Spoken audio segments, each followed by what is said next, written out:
So hey everyone, welcome back to another quick and very interesting tutorial. When in this quick tutorial, I'm going to show you how you can make your iPhone to announce some notification from a specific apps. Like you have heard the iPhone announcing the the caller.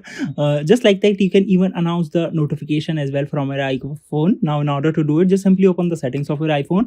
In the settings, scroll down until you see this option of Apple Intelligence and Siri. You can even see click on this option of Siri as well.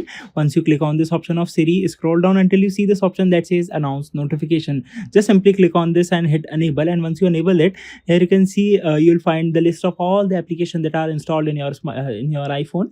Now just simply if you want to announce the notification on a headphone only, you can easily enable this one as well. And for example, if I want to announce the notifications of my WhatsApp, I can just simply hit announce notification enabled, and I can get the notification announced from the WhatsApp, or I can do it with any application I want. Alright, so that's it for this tutorial. I hope this video will be helpful for you. Make sure to hit the like button and subscribe button for more such helpful and interesting tutorials. See you in the next one. Take care.